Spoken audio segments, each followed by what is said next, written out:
Welcome back to the Piping Pastor.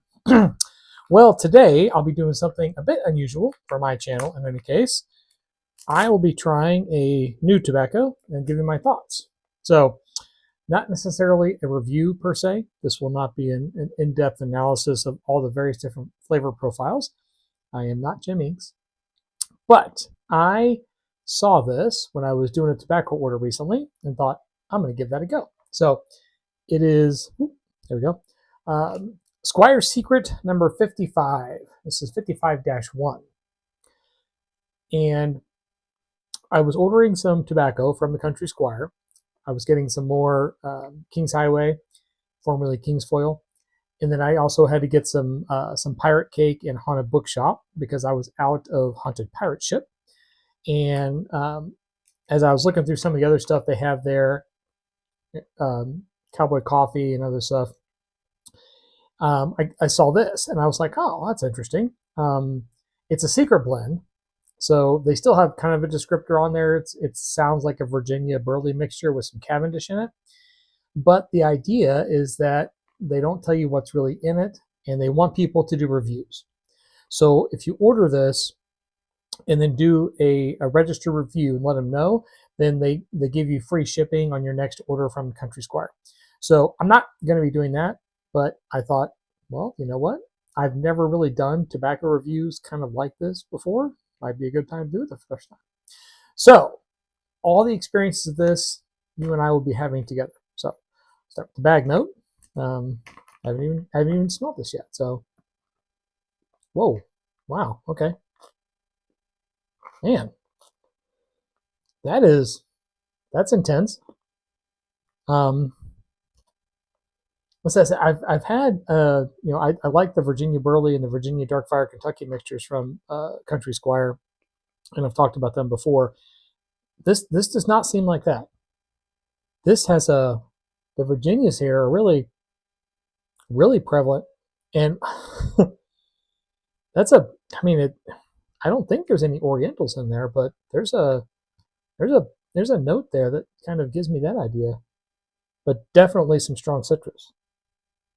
So, okay, well, I'm gonna load this pipe, get it fired up, and then I'm looking like beans now. Load this up, get it fired, and then you'll be here for the first taste. Okay, we're back, loaded but not lit yet. And I should have mentioned this as well.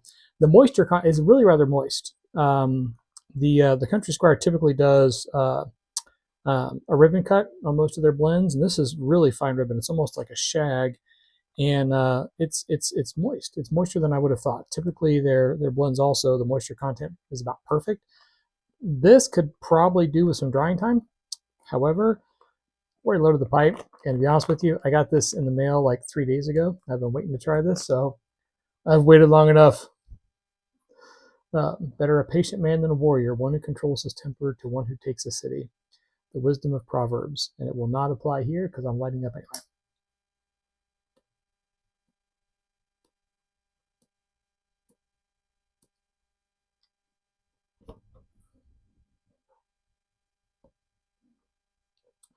Got our false light started.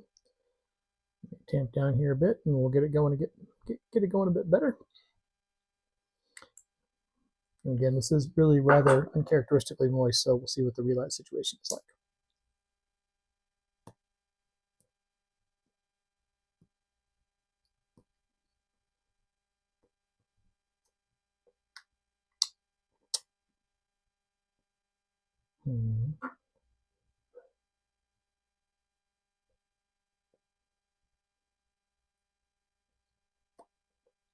Okay. Well, right off the bat, I'm not too terribly blown away.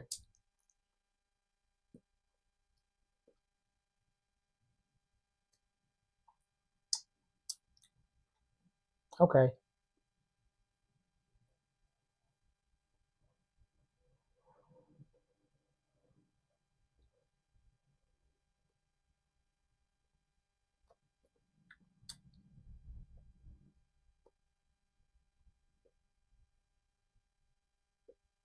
Okay. Starting to get it.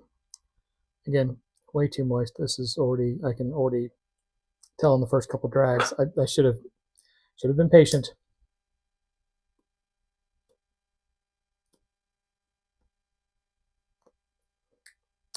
Hmm.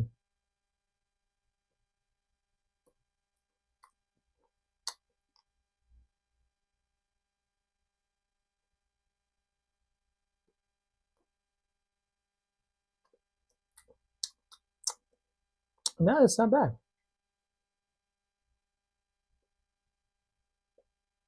No Orientals. Nope. Or if there is, I'd be surprised. It had a hint of that when I opened the bag. That was kind of punchy almost, but there's no taste of that in this. This really rather reminds me of George's Dragon. If you've ever had George's Dragon from the Country Squire, um,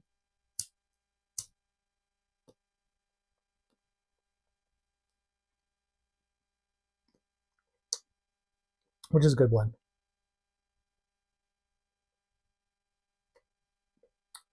This might be a bit more.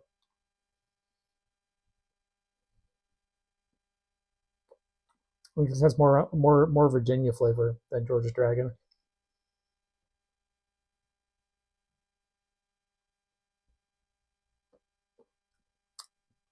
We've gotten a wee bit more into it.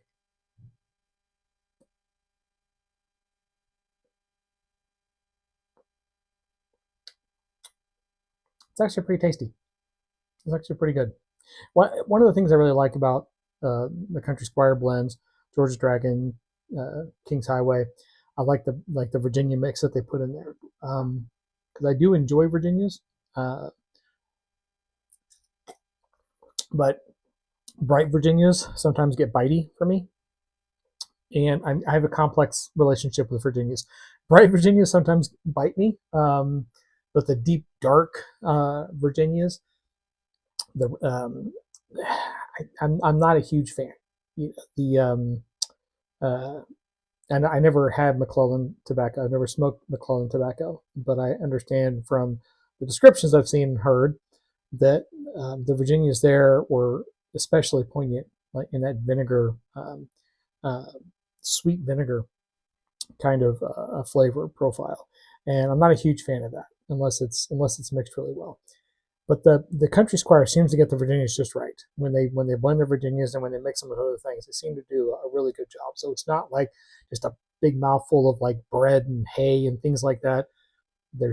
It's there, it exists, the sweetness is there, but it's not like I think a lot of Virginia blends. Either the Virginia goes away in conversation with the other pieces in it, where you get like a maybe a sweet back note somewhere if you look for it, or it's so forward you might as well be smoking a straight Virginia. And if I'm going to smoke a straight Virginia, I'm going to smoke a straight Virginia. I don't want to blend it up with other things if that's what I'm in the mood for. So I think they do a good job with their Virginia blends, and this one's no exception. I wasn't hit right off the bat, as you can see, uh, but a little further into it, and I think with some drying time as well, I think this could be pretty good. Um, I don't know if there's a big enough distinction between this and some of their other blends that would make me choose one over the other, but I like it. So yes, I would smoke it.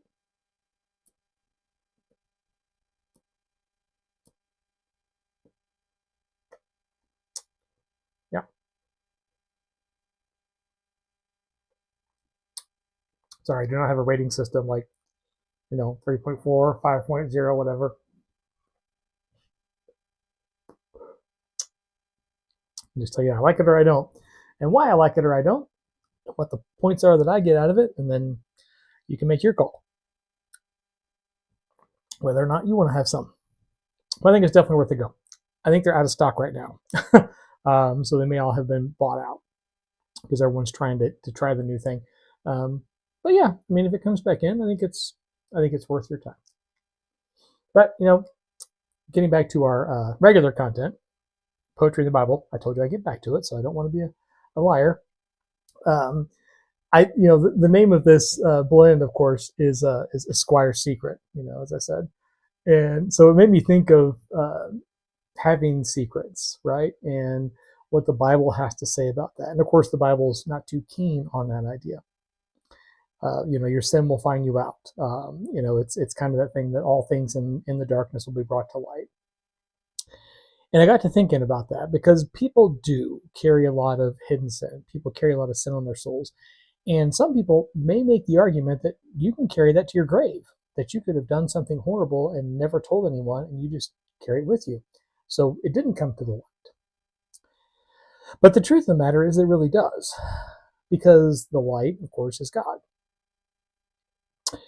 In John 1:1, John 1:1 and 1:2, we see the beginnings of that theology. If you read the first 5 verses of John, it kind of tells you about that. The idea of the light. And there's a whole study on that, so I won't get into that. But it does come, right? It does out in certain ways. And when it doesn't come out publicly, when it doesn't get brought to confession in the body of believers or with your friend or the confidant, and you do indeed carry a horrible secret, um, it has a really negative effect on you. It drives you into isolationism. It makes you want to pull away from people because you're afraid they may find out. And you can still have relationships with people and just not let them all the way in. You can have a partially committed relationship where there's this one section of your life that you never let anybody see. But the thing is, you can't just isolate one little part of yourself. The rest of you ends up pulling away too. And people can tell that when you have a relationship with them. You're never quite there. You're never fully committed. You're never fully open. And it hurts your relationship and it hurts you individually. And as I was thinking about that and the tragedy of that, I was thinking, what poet can I think of that speaks to this well? And of course, Pablo Neruda came to mind. And so this is one of his poems here. Silence is intensified into a stone. Broken circles are closed. The trembling world, wars, birds, houses, cities, trains, woods, the wave that repeats the sea's questions, the unyielding passage of dawn, all arrive at stone. Sky nut, a substantial witness. The dusty stone on the road knows Pedro and his father before, knows the water from which he was born. It is the mute word of the earth. It says nothing because it's the air of all the silence before, of the motionless ocean, of the empty land. The stone was there before the wind, before the man, before the dawn. Its first movement was the first music of the river.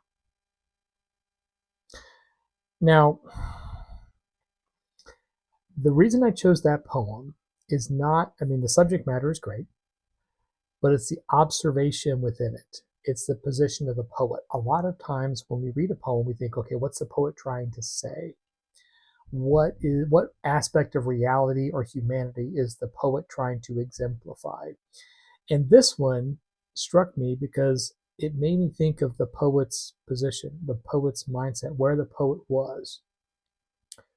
Walking by himself on the beach, contemplating a single stone and the history of that stone and its mute witness to the world, and the relationship that poet has with that stone vis-a-vis silence and isolationism. It's very difficult to try to sit and write something that beautiful about a single solitary stone unless it pulls something from within you. And that poem is a result of that, because you have that single isolationism. And when you look at this poem and you think about the stone that the poet's writing about, you say, okay, the stone is persevering. The stone is wise. The stone is self-reliant. But the stone is also by itself, and it's unyielding to change. As in this case, the poet. Singular, alone, unyielding to change. And at the end of the day, it just makes you a lonely stone on the beach. So, Country Squire Secret, great tobacco. Keeping a secret to yourself, not so great. Well, I'm going to turn back to probably my 8 or 9 relights to get this pipe taken care of. I hope you have a lovely week. As always, happy reading.